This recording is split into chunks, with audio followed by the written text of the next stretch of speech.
Everybody, I'm going to be relatively brief, and then I'm going to hand it over to the folks that have been doing the search. I want to start off by saying that for the moment, it certainly looks like, as awful as this is, that everything that we can see so far, they've been able to, through drones and dogs, examine pretty much every car in there beyond maybe one, and have gotten confirmation that everybody so far looks to be okay. So, looks optimistic at the moment. Obviously, we can't say 100% right now, but the parking garage, the third level of the parking garage, collapsed around 12:14 this afternoon, and these guys got here very quickly and began the efforts of getting people out of the stairwells and making sure everybody was okay and doing the investigation. So I'm going to go ahead and turn it over to Chief Powers and let him tell you more. Thank you, Mayor. So like she said, at 12:14 today, we got a call for a building collapse. We put approximately 75 firefighters on scene. Part of our urban search and rescue team was here, along with our live find canines and our cadaver canines as well. Initially, they, like the mayor said, we had to get some people out of the stairwells, just help them back in. They weren't trapped, but just help evacuate them out of the stairwells next to the parking garage.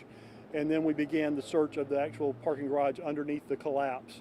So there's a couple vehicles that are in this collapse zone that are mashed pretty flat.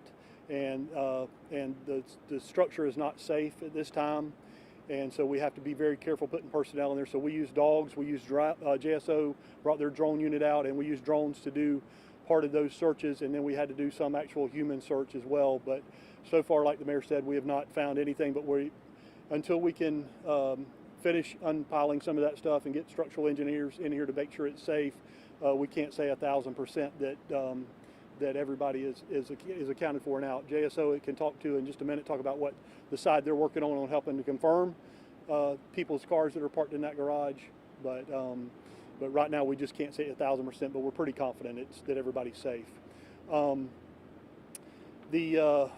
The building that's going to be next door to the parking garage and the building that's going to be on the other side, on the farther south of that, Josh Gideon from Municipal Code Compliance is here to talk about it, but they're going to have to condemn those buildings because of the concern of the parking garage finishing the collapse and failing, which could compromise either one of those buildings. So to keep those people safe, we're going to keep people out until the building owner can get a structural engineer out here and they can do something with the collapsed part of that building. The building next door, so JFRD has a responsibility to do inspections in that building next door, the office building.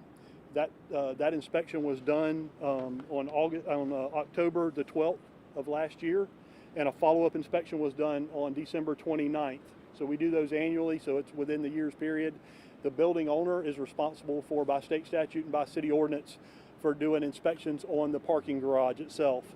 And they can answer any questions related to inspections on that.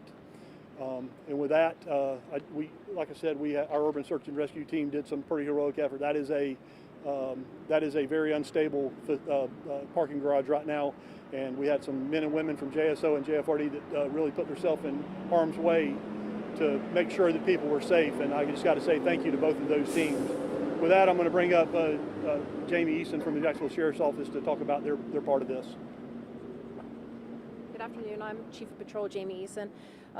Like the mayor and Chief Powers already stated, officers were here pretty fast. We used officers from 3 different districts to help mitigate this. They were here and assisted some people that were in the stairwells, and so we were pretty confident that we got the majority of everybody out at that time.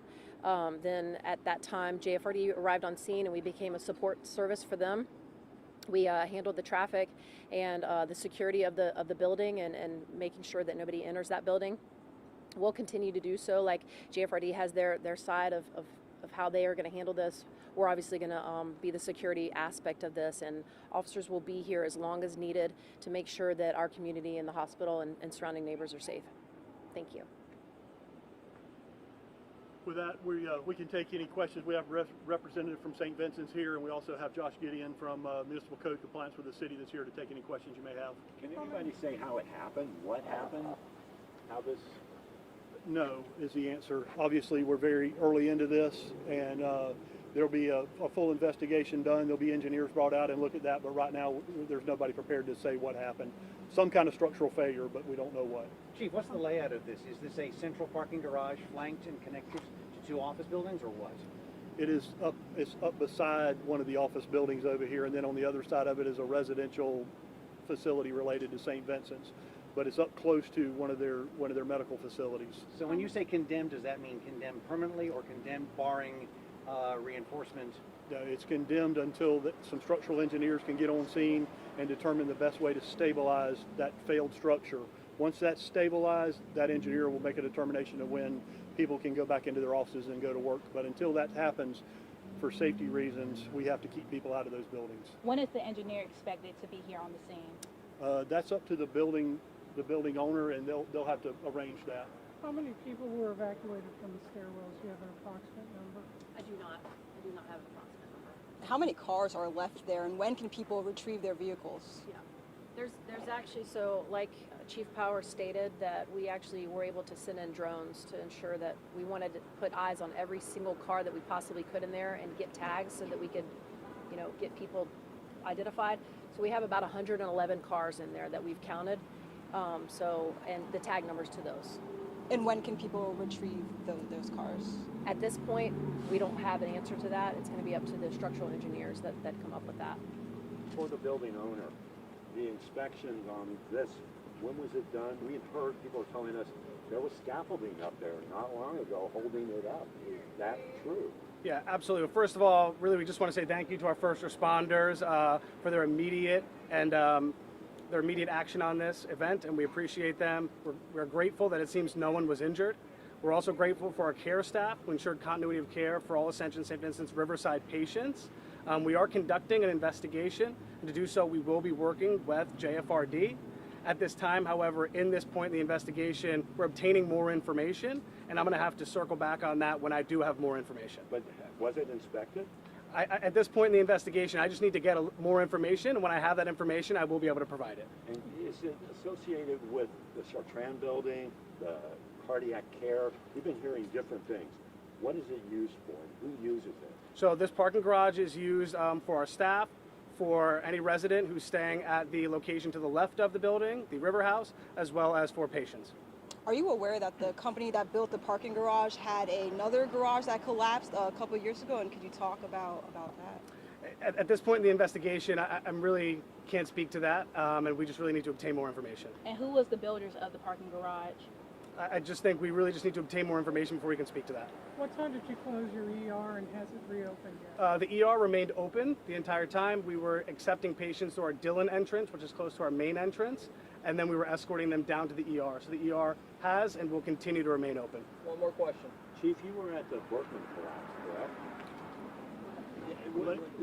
Late in the game, I wasn't on the initial assignment. But how would this compare to Berkman?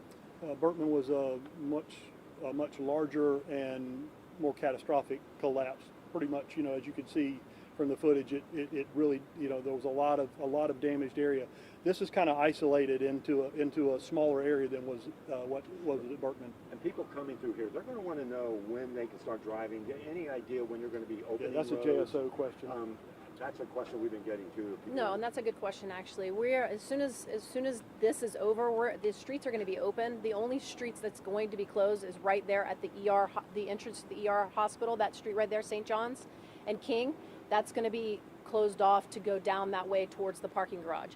Other than that, St. John's, all of these streets will be open for access for the community. Thank you very much. And you're